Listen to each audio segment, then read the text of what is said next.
Welcome to Natural Habitat Adventures Daily Dose of Nature. Chitwan World Heritage Jungle, presented by NatHab's Guide Development Director and Expedition Leader, Annie Van Dinther, and Expedition Leader, Arpita Dutta. Thank you both so much for being here today, ladies. Annie, I'm going to hand it off to you. Thank you so much, Kendall. Appreciate your help getting everything set up. And thank you to all of you who signed in. We love it that you come here to learn so much about our beautiful planet. And Arpita, I'm super excited to present with you today. I cannot wait to learn more about this incredible World Heritage Jungle. Why don't you take a second to introduce yourself? Thank you so much, Annie. Thank you so much, Kendall. And thank you all of you who are here to listen to us. And this is Arpita Dutta, and I have been guiding with Natural Habitat Adventures since 2018. And today I take the pleasure to present one of the jungle which is really close to my heart and which is also the World Heritage Jungle. Fantastic. Okay, Annie? Going. All right, so the first thing we're going to look at is this here. Tell us what we're seeing.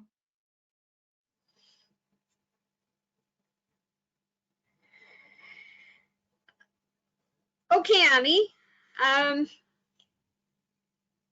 Shall we wait for a while to check? We're all set here. We are looking now at this beautiful picture of mountains. I think we're looking at Mount Everest. Why don't you tell us about this? Hang on, Annie. You are absolutely right. This is the Mount Everest. And when this Mount Everest comes in our mind, of course, there is another country, which is Nepal. Okay, and we know that Nepal and we go to Mount Everest, but Nepal has so many more things to offer. And today, slowly, we'll get to know about it. And Nepal is such a small country, just sandwiched between the two huge landmass of India and China. Just look at this. And it is in the foothills of Himalayas. Imagine if India wouldn't have moved farther north and hit Asia, we might not have the Mount Everest and beautiful country like this. Okay, and then next into the world map, here the red part, what you see is the Nepal. And the exact coordinate meeting point is the World Heritage Jungle. And it is more about like 27° north and 84° east approx. And so while telling all this thing, today I'm going to share the saga of the World Heritage Jungle, the Chitwan National Park, and it is also the first established national park in Nepal, and also as a World Heritage Center, World Heritage Site in 1984. Now, where exactly Chitwan is? If we go next, you would see that here, in Nepal, Chitwan is situated in the south central Terai lowland of Nepal, and the broader picture is the map of Chitwan. Just look at this. It seems like a ferry is flying, and that small patch at the top is the wing of the ferry. I mean, suddenly it looks like to me. So here, if you see, there is two colors, especially the green, and there is a dotted yellow color around that green area. So that green portion is the core area of the Chitwan National Park, which is around 368 miles.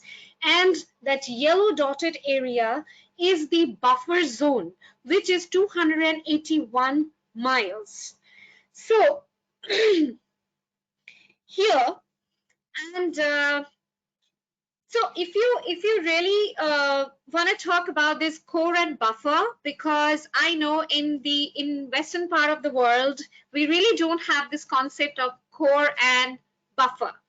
But here in India, in Nepal, and in Sri Lanka also, I guess, this buffer zone is a demarked zone between the human settlement and the national parks. So in between, no human can be there. I mean, you cannot stay there. That's the buffer, that's the boundary. So that's why we call it a buffer zone. And in few areas, this buffer zone is prohibited.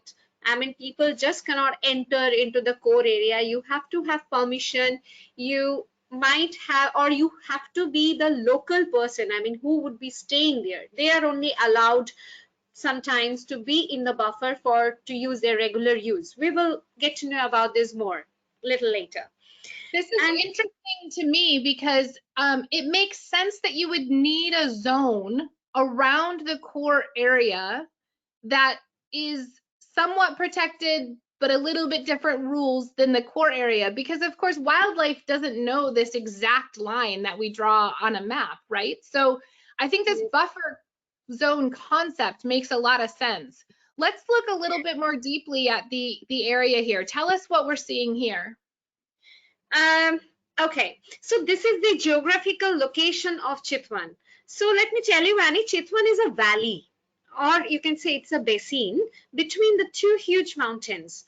Towards the north, it has the Mahabharat range, and towards the south, it has Churia Hills, and also Chitwan borders with India. And another thing, you know, Chitwan has a small corridor with an Indian National Park as well. It's a Balmiki Reserve Forest. Sorry, it's a reserve forest. So they have a natural corridor as well in India. Humans are not allowed, but the wildlife are allowed to pass over. And Chitwan has wonderful river system. Not only rivers, because of this river system, they have I mean, a lot of water bodies around. So they are the lifelines. May I go to the slides again, the last slide, Annie? So this is Narayani over there, and Narayani is a perennial river. So it's coming from the Himalayas. And then we have Riu and Rapti, which are spring-fed rivers. And then how the area looks like. The next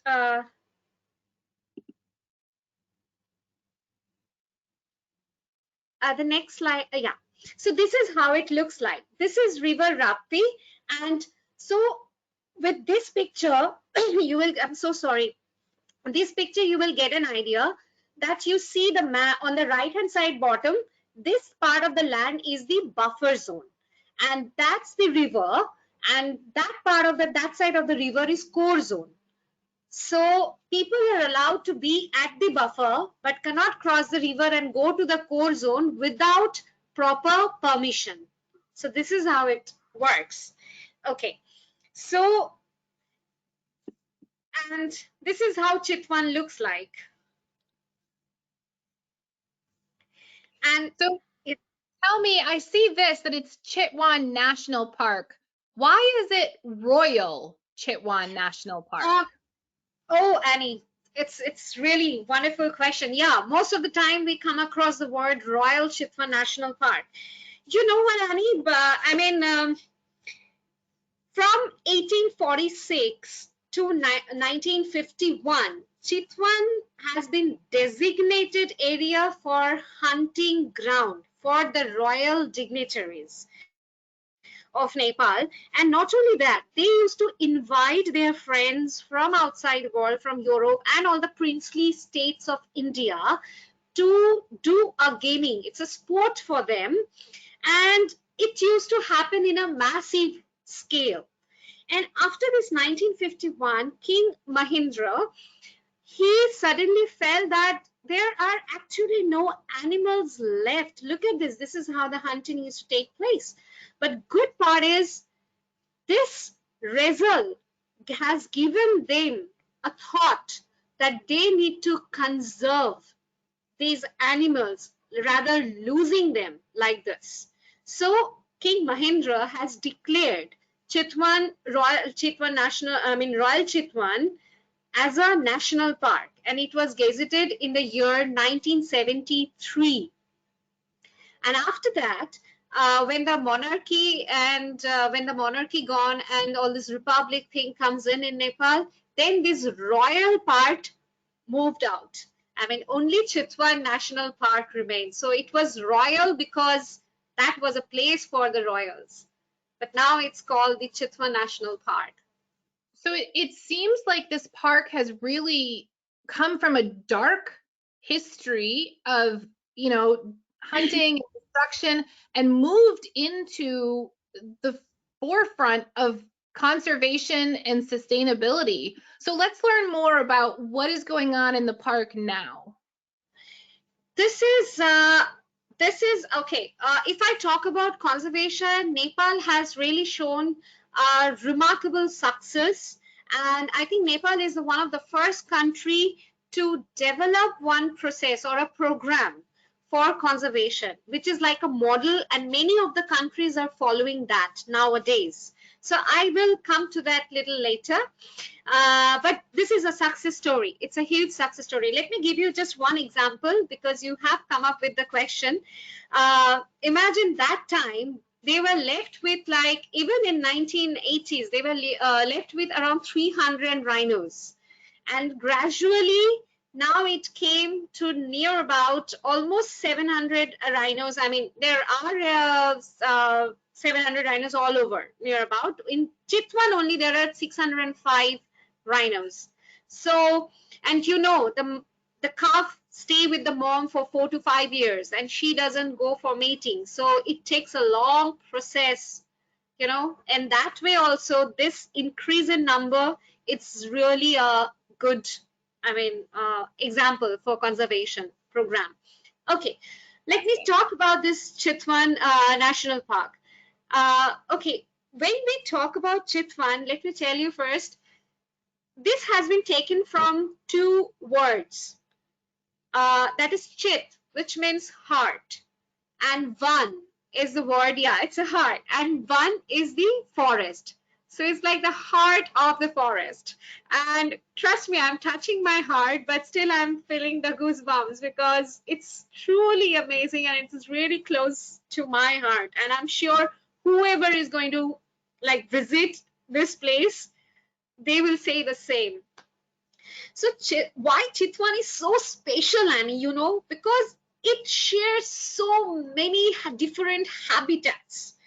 Imagine it has like broadleaf forest, which is covered almost 70% of the sal tree. It's a kind of a tree, a heartwood tree. 70% of that. Grassland, it covers a lot of area, which is 20%. It has riverine forest around 7%, and the mixed forest is about 3%. Imagine, and it has a moist deciduous forest, broadleaf forest. So it's everything what you can talk about. And maybe that's the reason why it is the home for so many diverse species. I mean, you get so many things over there. Almost, I mean, talk about it's like 68 species of mammals, near about 70 species of herpetofauna, 650 species of birds, and during migration that can go up to 700 to 800 as well. Some records are there. And then even 130 species of fish. Wow. 200 species of butterflies. Can you imagine? It's just in the park. I mean, you enter and everywhere, everything is around is telling you stories and saying, okay, look at me. Hey, I'm there, buddy. It's like that when you enter. So this is how the sal forest looks like. And these are the track of the jeep, the vehicle we go into. And then we have the grassland. The next slide. Yeah, see, this is how the riverine forest and the grasslands look like. And there is our magnificent elephant, Asiatic elephant. Then we have the wetland. And then we have some small pools of water, puddles, I would say. The next slide, you will get to see that. Yeah. And there are lakes, which in Nepal, they call it tal. It's like a huge lake is known as tal. So there are a lot of Oxbow Lakes in Chitwan National Parks. Imagine, Annie, this river system has changed its courses over the time. So if you see like even 80 years back Google map, you will see the course of the river would be winding and changing, and every time it changes, it forms a small lake or a patch or a small oxbow shaped lake there. So you will find almost more than 22 lakes like that are there inside the park. Wow. So that makes it really, really rich. So tell me about the seasons here. Is it, you know, it's such a kind of different place in the world from Alaska or even from the lower 48 of the United States. Are there different seasons? Is it all kind of one season? Tell us about this. Yeah, so Annie, before we come to the season, let me tell you, Chitwan, the altitude of Chitwan comes from 150 meter to 800 meter. So this is the altitude variation. Near the lowland, it doesn't get that uncomfortably warm or uncomfortably cold. So it has three basic, very main season, which is summer, monsoon, and winter. And they have autumn and spring as well, but that duration is pretty short. And due to this global warming and change in climate, actually we are losing there used to be 6 seasons, but right now it has come down to 3 main season, and we have particular this. So in summer, the temperature rise up to 107 degree Fahrenheit.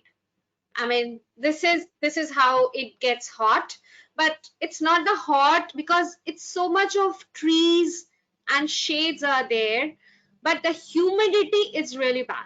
I mean, during the summer season. And thankfully, NatHab don't do trips in summer and monsoon. So we have a very pleasant weather.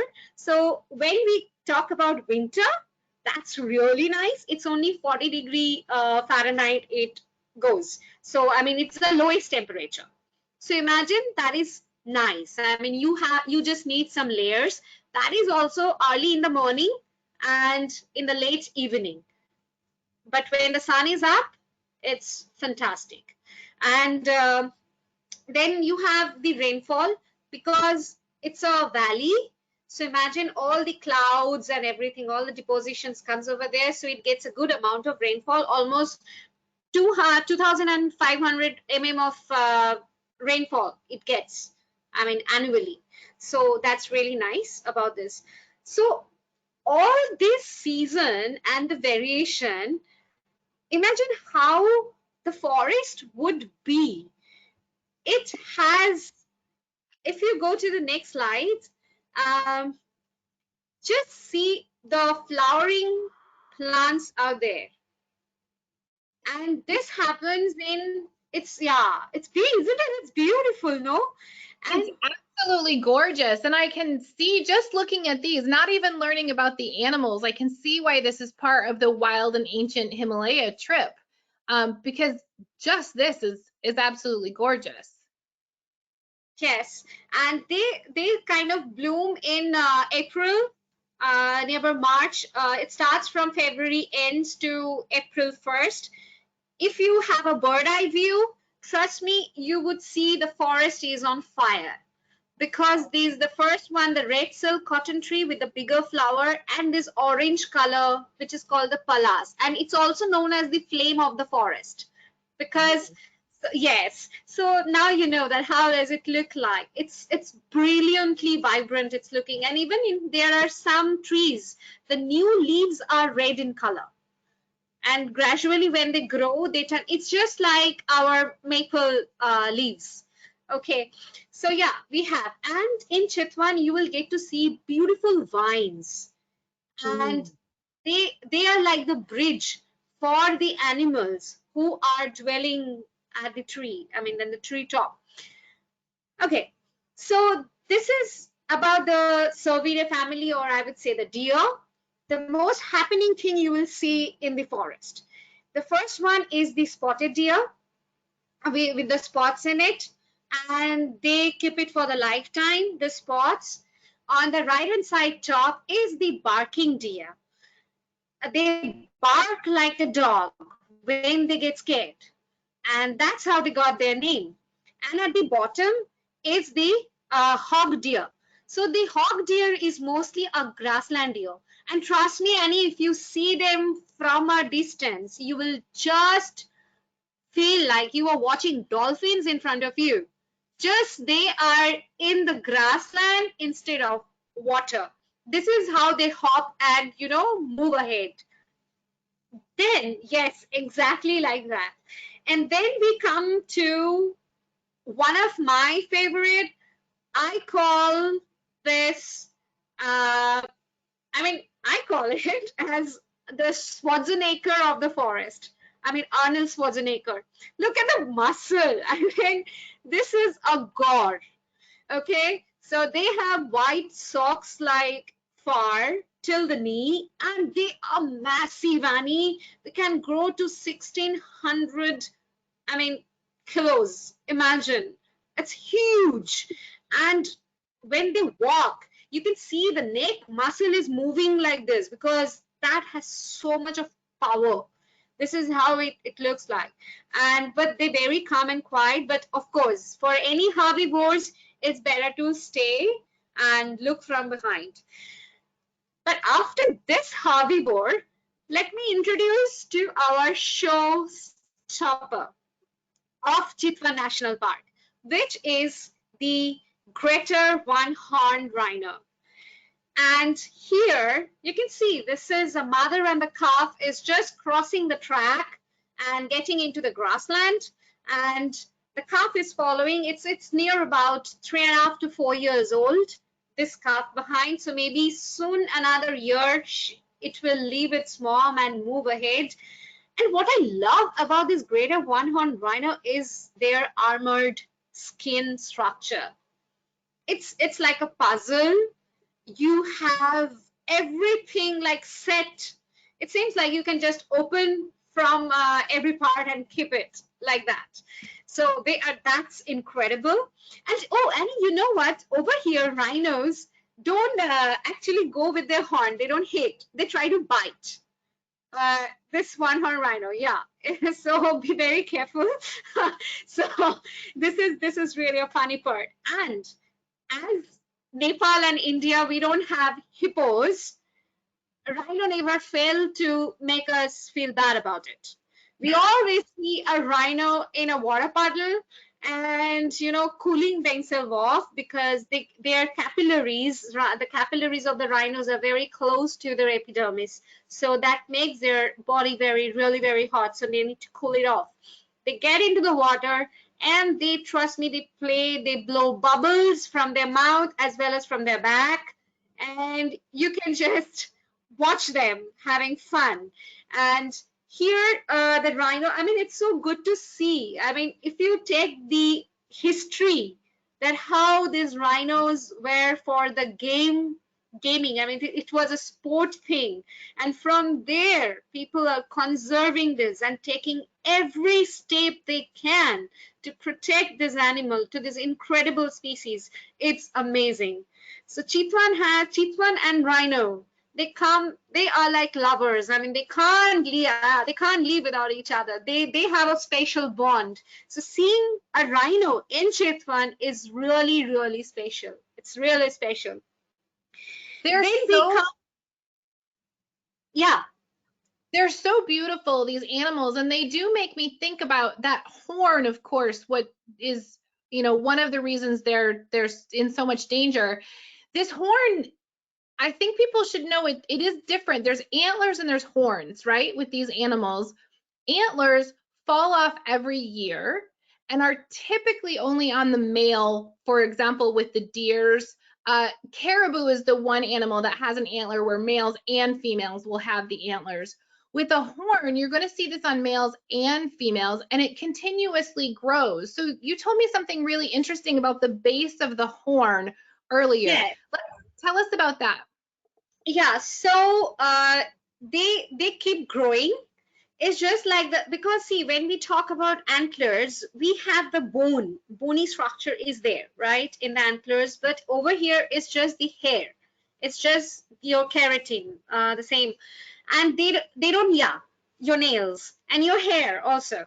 So they come together and they make a bunch. So the bigger the rhino would be, I mean, by age, the base of the horn, suppose this is my nose, though it's very small, but the base of the horn would be, you can actually say that how old that rhino could be. So in case of a female, the base would be smaller and the horn would be more close towards the face.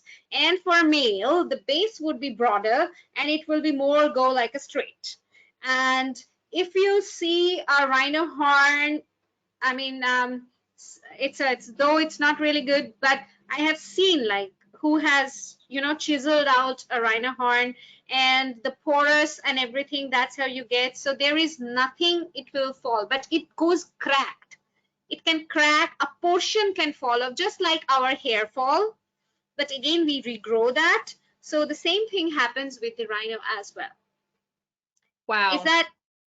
Is it okay? I mean, yeah, I think it's very interesting because we always hear so much about the horn of the rhino, and I think it's good for people to understand exactly what that part of the animal is. There's such beautiful animals.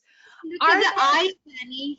Yeah, it reminds me of you know, I was telling you earlier, I love photos of the eye of an animal and the eye of a whale and that kind of thing, and this reminds me of that very much.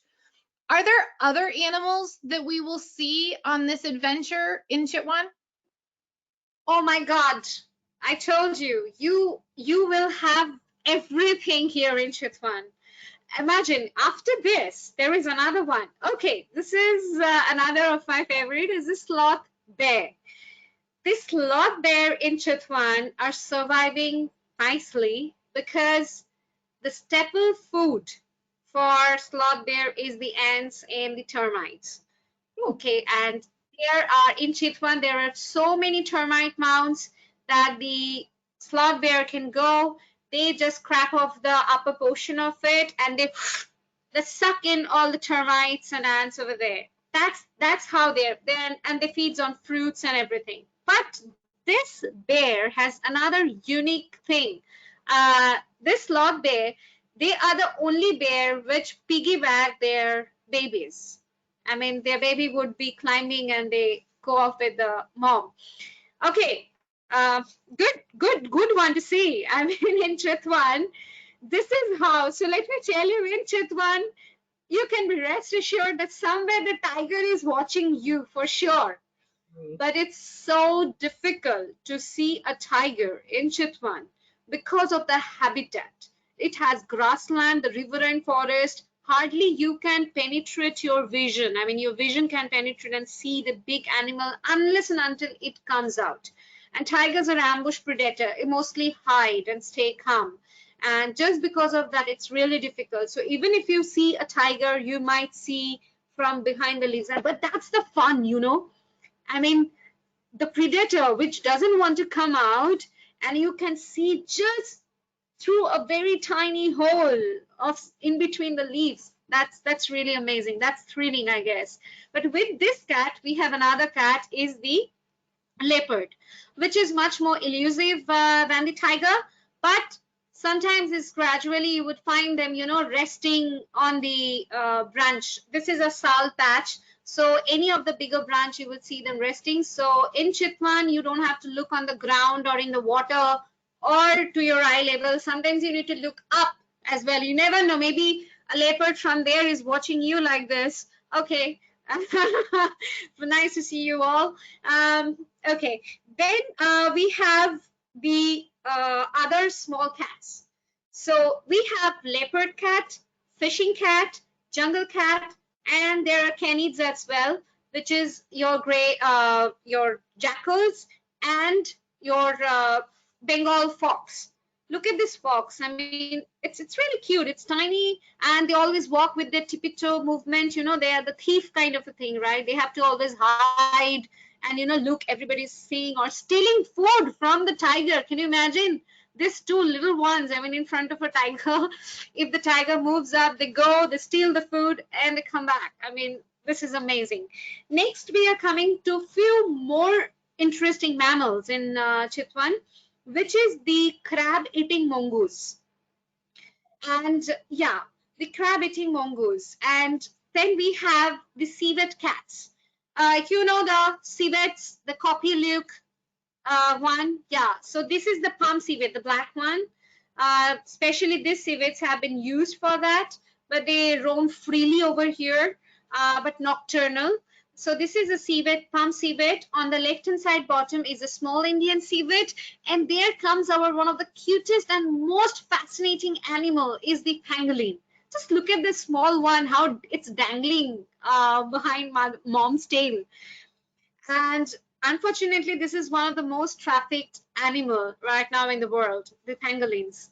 Okay, next, there are a few more which will always make you feel that the jungle is it's a happening place, is the macaques and the langurs. Okay, because yeah, because they do what not in the forest. They can keep you busy looking at them for a lot of time. But another special thing about Chitwan National Park is this painted bat. It is also called the butterfly bat just because of the color.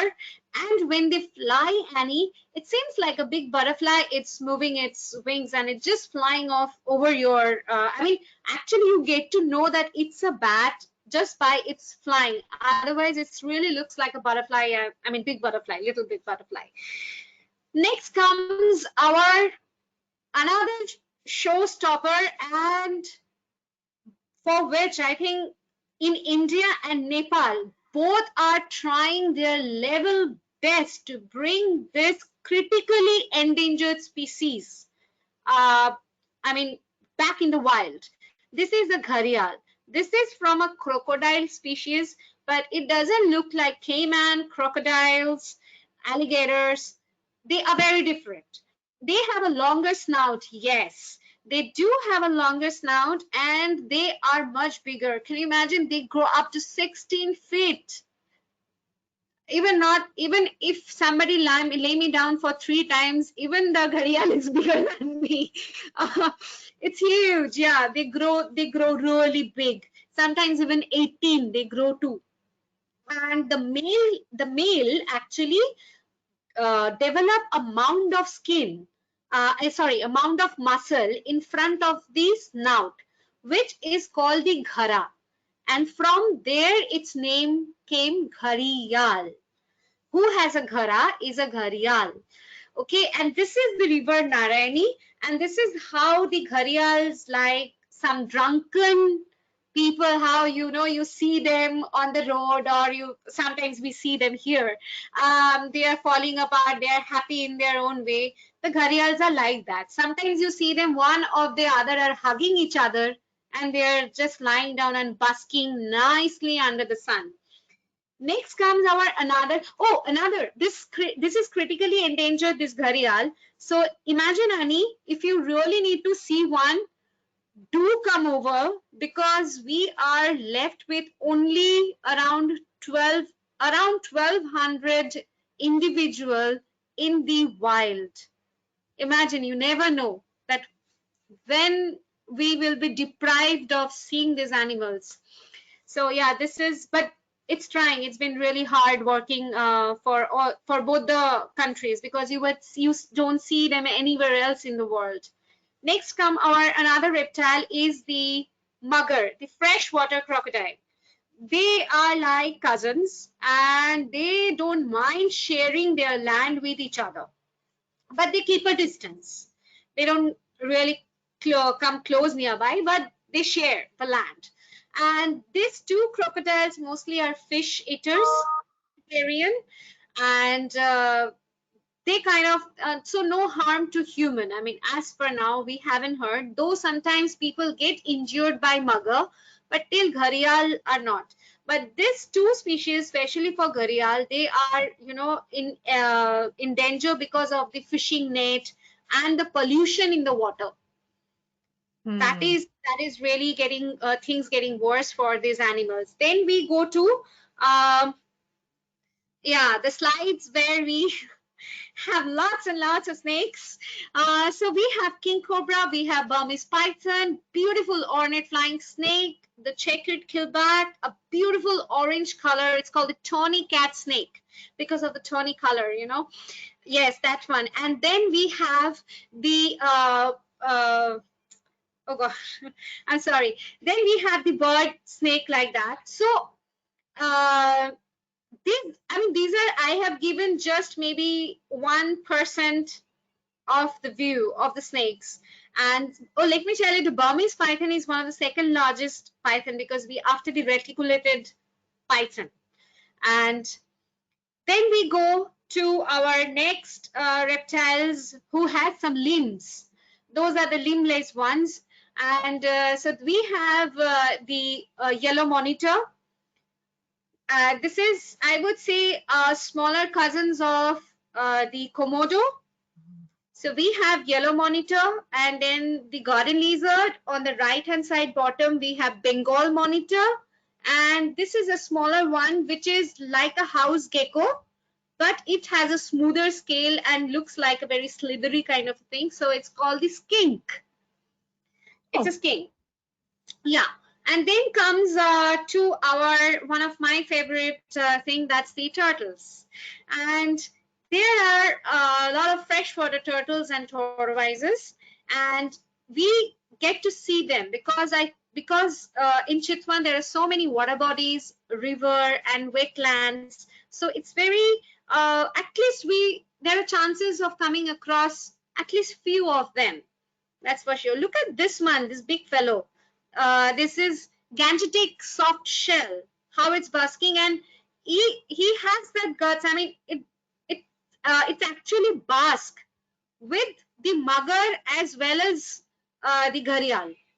It's a fearless one, but it's a very clever species. I mean, you know, where you have seen that Narayani, that mud flat over there, you would see there are some gradient, the slides. So they will be right in front of the gradient. So if any disturbance or anything happen, they just go down within just a blink of an eye.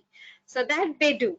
Okay, next we are going to some beautiful frogs, which you see mostly in monsoon and after the monsoon.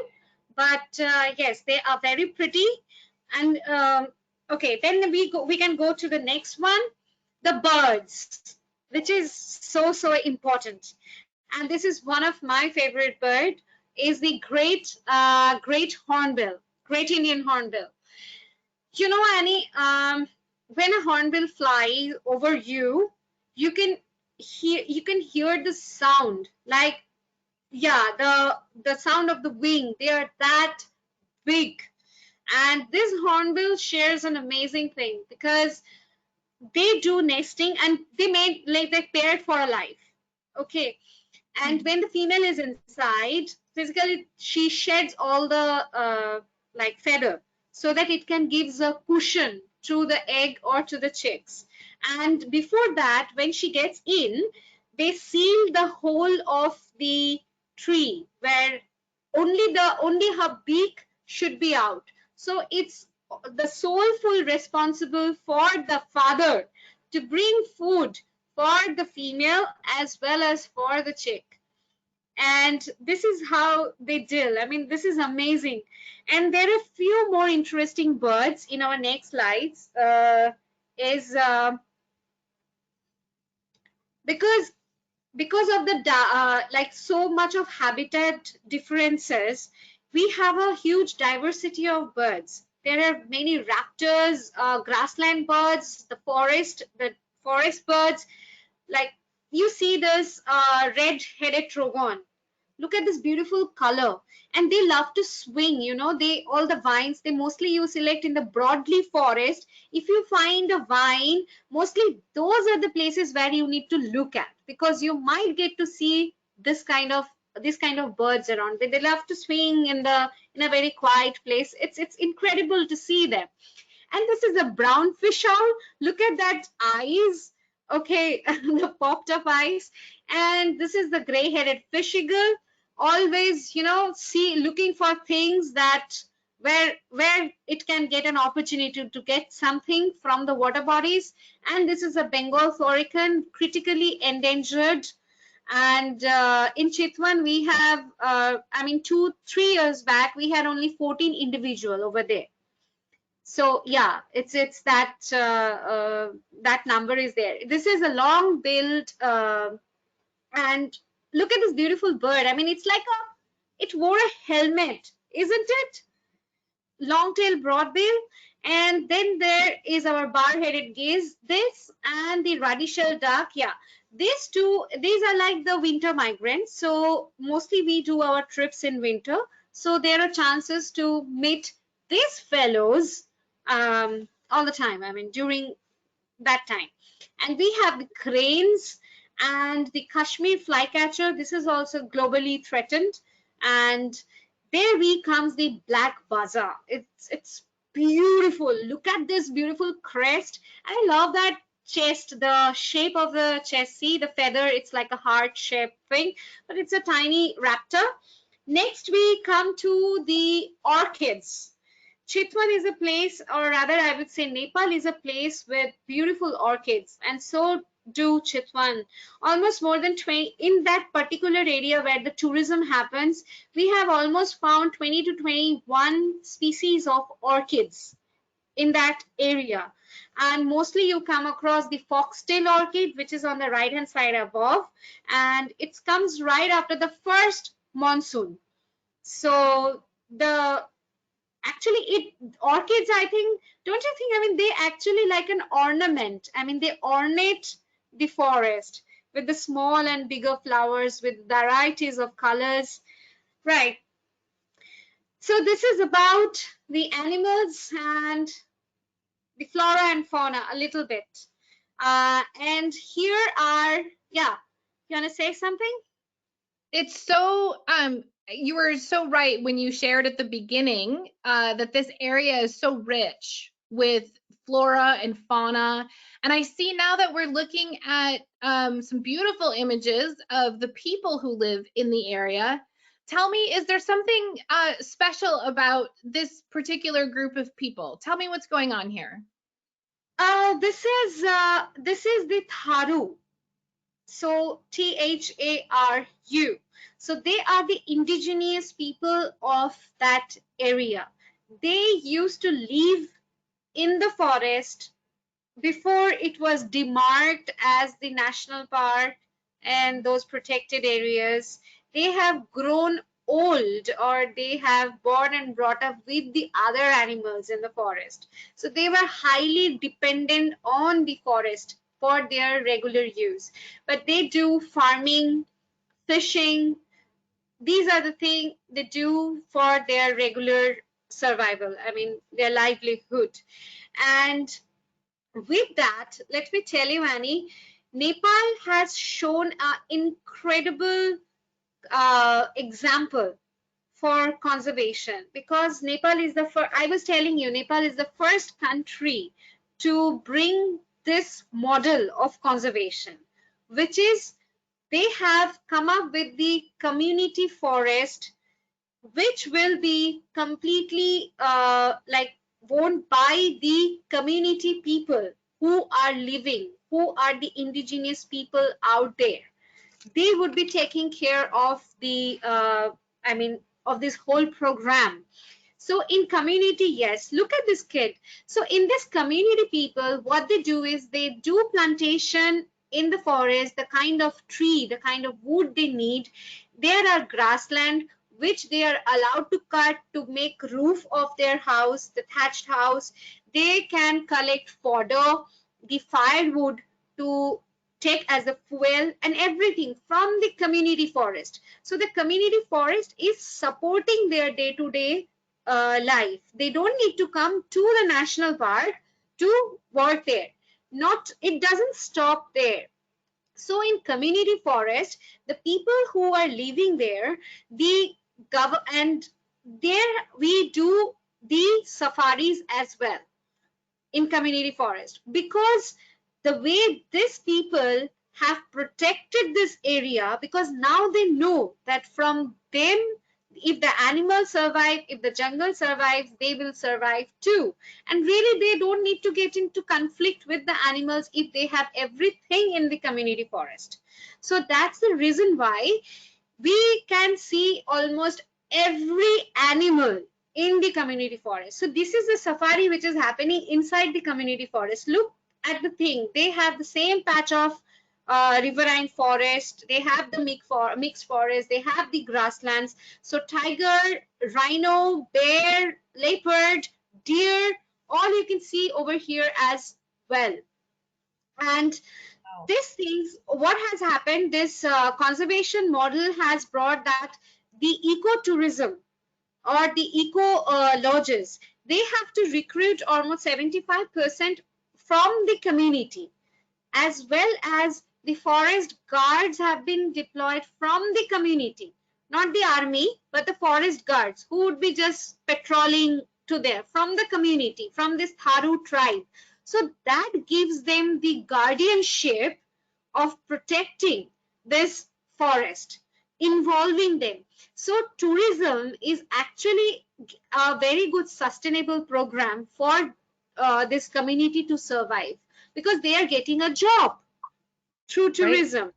When they are getting deployed in the as a forest guard, they are getting prestige, because okay, I'm a forest officer. It's not like an officer, it's just a patrolling guard, but still he has the authority to patrol with the army or with the forest person. So that's a prestige.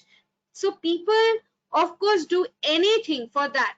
Let me share a small story with you. Once, many times it happened that an outsider might have seen around the forest.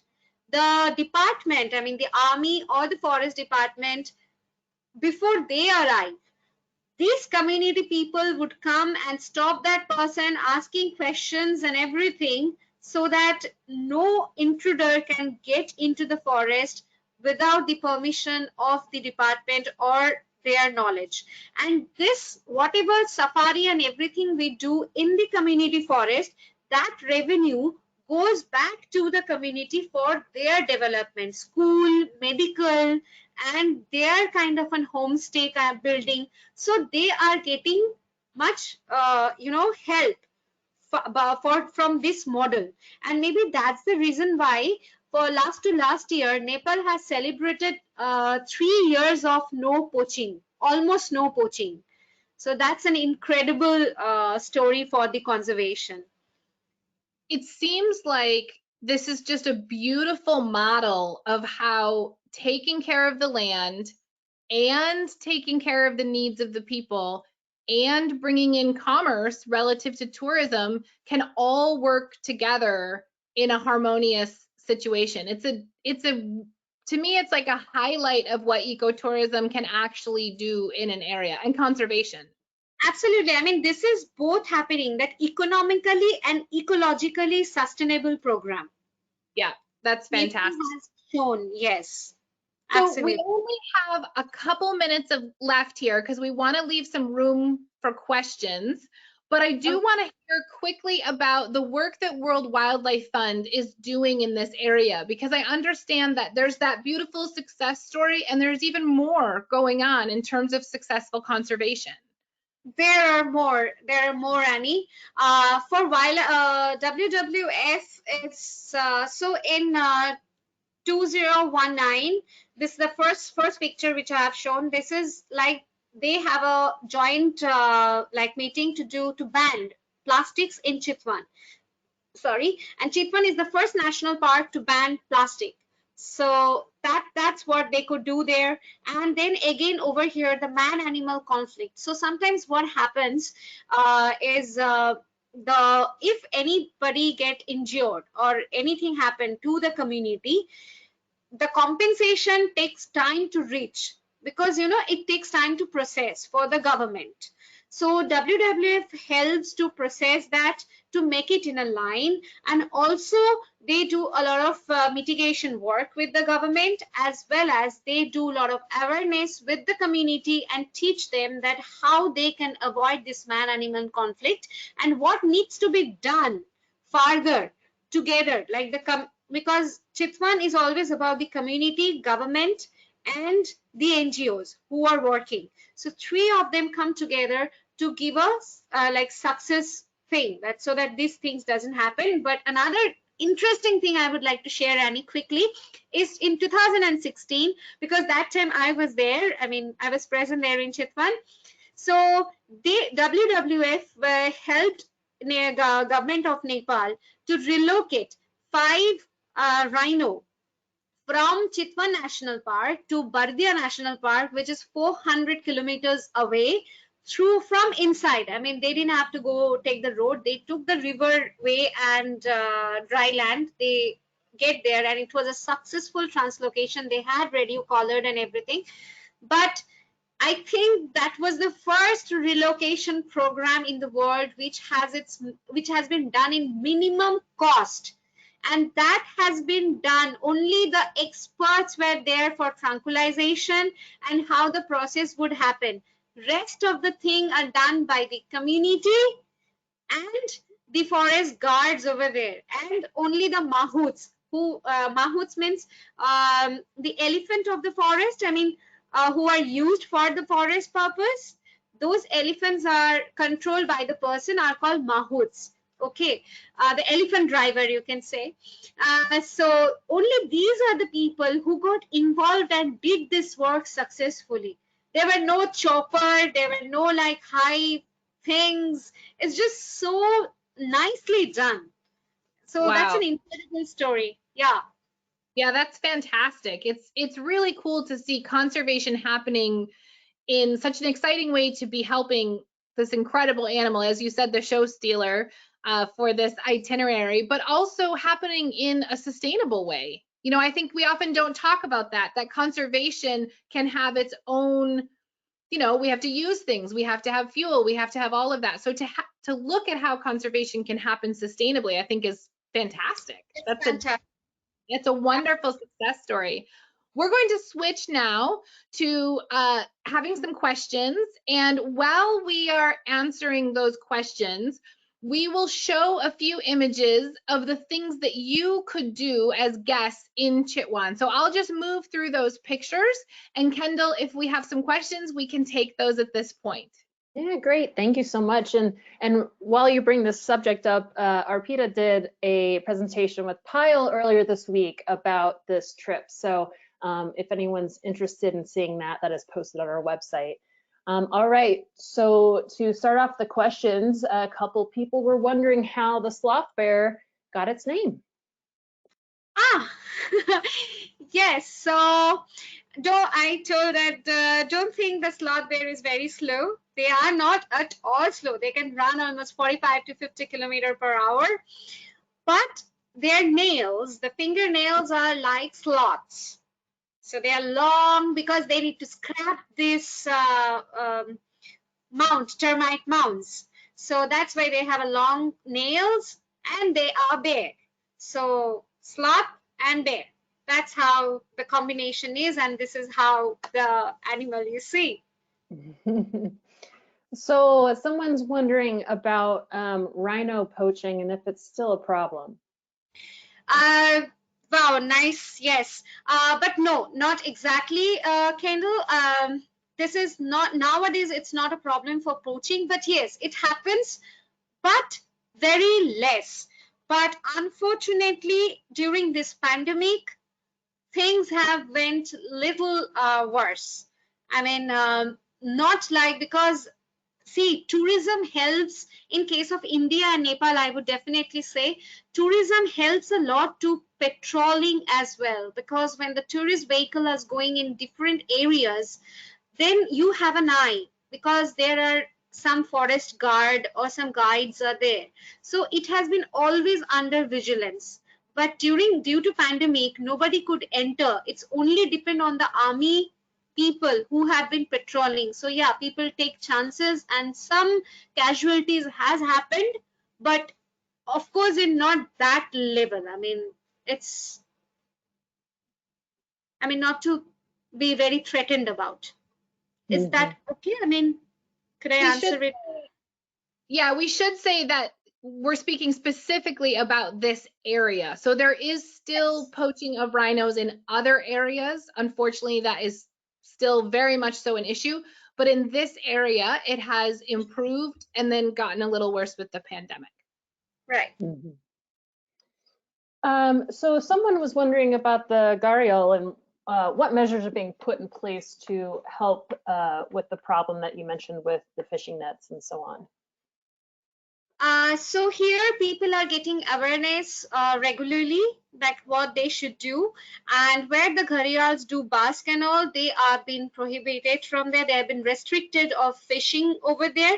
Sometimes what happens is even people have had to stop using this nylon, the polyester or nylon net. They are using cotton thread right now so that it dissolves over a period of time. And but sometimes what happens that they get entangled in the old net which has been flowing in the water. And imagine this river system is not started in Chitwan. They have started from very above or somewhere else as well. So sometimes this net and tubes or anything comes in, and if they get entangled because it has a longer snout, so it's very easy for the gharial to get entangled into all these plastics or all this things. So that's why they cannot feed or they cannot open their mouth, and that's the reason why we sometimes lose gharials. Mhm. So a couple more questions here because we're getting close to the top of the hour. Someone is wondering if it's possible to see snakes and orchids in the winter. Some orchids you can see there are some ground orchids which you might see during winter, but not in the peak of the winter, but during the initial time, and also in late January and February you can come across orchids, yes. And reptiles, yes, because winter is the time when they need to take some sun. I mean, they need to come out to bask. So sometimes it happens that you actually see a huge python crossing the road, very slowly moving its muscle, or you see this gharial, this mugger, this freshwater crocodiles, or some small snakes hanging from the twigs, the tree snakes. So yes, winter is a good time, especially when the sun is up. Great. And final question, someone just wrote in that they read that there was an elephant sanctuary in Chitwan. Can you comment on that? Yeah, it's not an elephant sanctuary, but over there the elephants are, because okay. So in initial days, Chitwan also has, elephant safaris.